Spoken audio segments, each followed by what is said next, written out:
Depressão é uma doença? Eu sou Paulo, psicólogo, e se você gosta desse tipo de material, dá um like, se inscreve no vídeo que vai me ajudar muito a continuar produzindo, beleza? Então vamos lá. Antes de começar, vamos deixar uma coisa muito clara. Não há um consenso. Muitos profissionais da área da saúde veem a depressão como uma doença. Outros profissionais também da área da saúde não veem como uma doença. Eu, Paulo, pelo olhar da psicanálise, também não vejo como uma doença, assim como ela. E no vídeo eu vou explicar por quê. Duas coisas importantíssimas. Se você tem depressão, está fazendo tratamento, tomando medicação e acha que ficar se perguntando agora se é ou não doença vai te fazer mal de alguma forma, vai te deixar ansioso, angustiado, então esse não é o momento para você assistir esse vídeo, tá bom? Segunda coisa importantíssima. Os profissionais que não veem como uma doença não querem dizer que depressão é frescura, que você não precisa de tratamento, de acompanhamento ou de ajuda. Não é isso. Pelo contrário, no vídeo você vai entender melhor, beleza? Então vamos lá. Quando a gente pensa em depressão, a gente logo pensa em doença porque existe um CID da depressão. Então, como pode não ser doença? A gente lembra da opinião de muitos médicos que afirmam que sim, que é uma doença. Mas vamos problematizar um pouquinho isso daí. Há coisa de 40 anos atrás, mais ou menos, até a década de 70, existia um CID para homossexualidade. Já houve a opinião médica, ali na época da escravidão, em 1850 mais ou menos, de que negros escravos que tentavam fugir estavam doentes, porque um negro saudável não tentaria fugir. Essa doença se chamava drapetomania. Isso faz a gente pensar que na área da saúde, principalmente na área da saúde mental, não é interessante trabalhar com a ideia de verdades absolutas.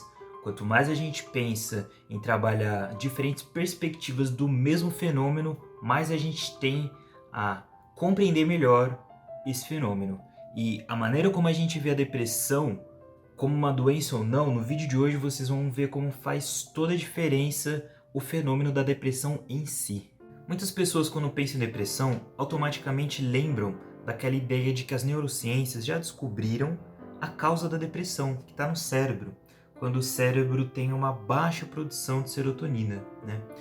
Mas na verdade o que os estudos têm demonstrado é que, embora exista mesmo uma relação, né, entre depressão e serotonina, ainda não dá para afirmar que serotonina é a causa da depressão.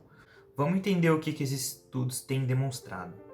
Vamos pensar o seguinte: se o baixo nível de serotonina fosse realmente a causa da depressão, pela lógica, todas as pessoas que têm esse baixo nível desse neurotransmissor deveriam ter depressão, o que não é o caso. Existem muitos estudos mostrando que muitas pessoas que têm baixo nível desse neurotransmissor não têm depressão.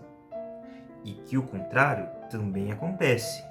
Muitas pessoas que têm depressão não têm baixo nível de serotonina no cérebro. Existe mesmo uma relação entre depressão e serotonina, né? Só que dizer que existe relação entre duas coisas não é a mesma coisa que dizer que uma coisa está causando a outra, né? Por exemplo, dizer que todas as vezes que eu saio de guarda-chuva chove e todas as vezes que eu saio sem guarda-chuva não chove, não quer dizer que o meu guarda-chuva é que está causando a chuva. Mas com certeza existe uma relação entre as duas situações. Então são perguntas que ainda não foram respondidas, né? Eu fico triste porque a minha serotonina no cérebro diminuiu ou minha serotonina no cérebro diminui quando eu fico triste, né? A diminuição do nível de serotonina, na verdade, é uma causa ou é uma consequência da minha tristeza, né? O olhar da psicanálise, então, sobre a depressão traz perguntas importantíssimas que geralmente não são feitas, né? Onde está o sujeito por trás desse cérebro, né? O quanto do contexto que a pessoa está inserida, da história de vida, do ambiente dela não influencia nesse estado que ela está passando, né? O quanto de subjetividade, de personalidade dela não está sendo calado por trás desse rótulo da depressão, né? Então a psicanálise traz uma questão ética fundamental, que é dizer que é um cérebro doente é colocar esse sujeito no lugar de objeto, onde ele nada tem mais a dizer sobre o seu próprio sofrimento. Bom, pessoal, então para continuar problematizando um pouquinho aí essa questão saúde e doença, eu vou trazer pra gente um autor genial que também adora problematizar as questões humanas, que é o Machado de Assis, no conto O Alienista, né?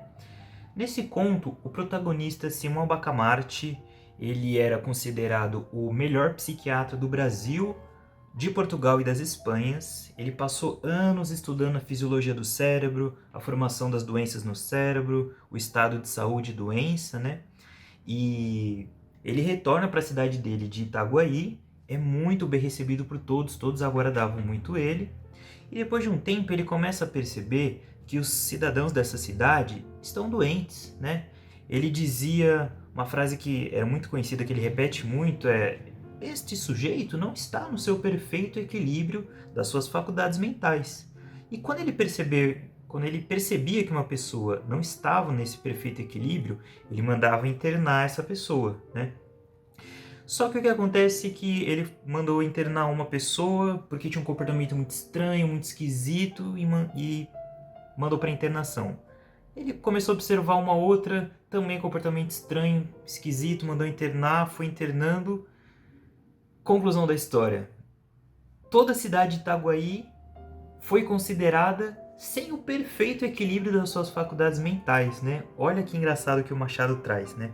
Tem uma parte muito interessante até, que o Simão Bacamarte manda prender a própria esposa, porque a esposa dele ficou um tempão só falando sobre vestido, sobre roupa. Ela ficava acordada de madrugada pensando nas roupas que ela ia usar, nos vestidos, nos colares.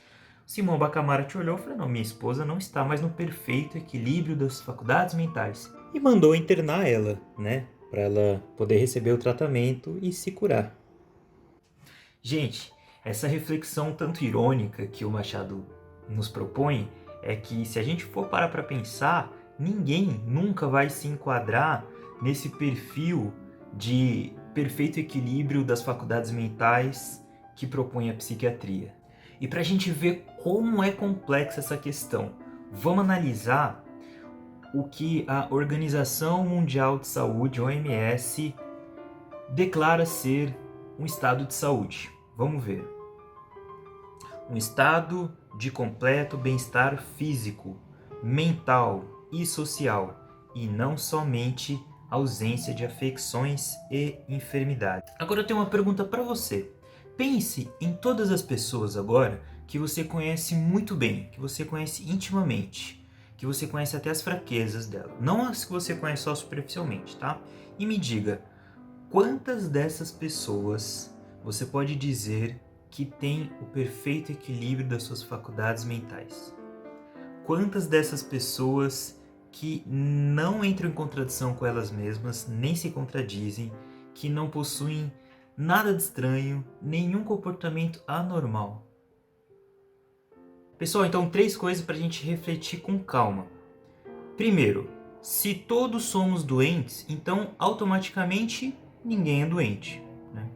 Segundo, se todos somos doentes, então a saúde ela só existe no campo abstrato, né? A saúde só existe enquanto uma formação da nossa imaginação, né? Ela não existe no campo real, digamos assim, na realidade, né? E terceiro, a ideia da saúde ela precisa ser entendida, ela precisa ser interpretada como algo que a gente tem que se aproximar o máximo possível dentro do que é possível, né? E não como uma categoria, como um grupo, onde quem está fora desse grupo tem algo de errado nele que precisa ser corrigido. Então todos temos esse nosso estranho dentro de nós mesmos, né? Seja em forma de pensamento, de vontade, de angústia, de inquietação ou de depressão, né? Tudo isso que a gente sente como se fosse algo intrusivo, como se fosse um vírus, uma doença, né? Mas para a psicanálise, esse estranho, ele fala uma verdade, né? Esse estranho, ele traz uma espécie de revelação, ele clama por ser ouvido, né? Bom, pessoal, então é isso. Deixa a sua opinião sobre esse tema aqui nos comentários e até a próxima.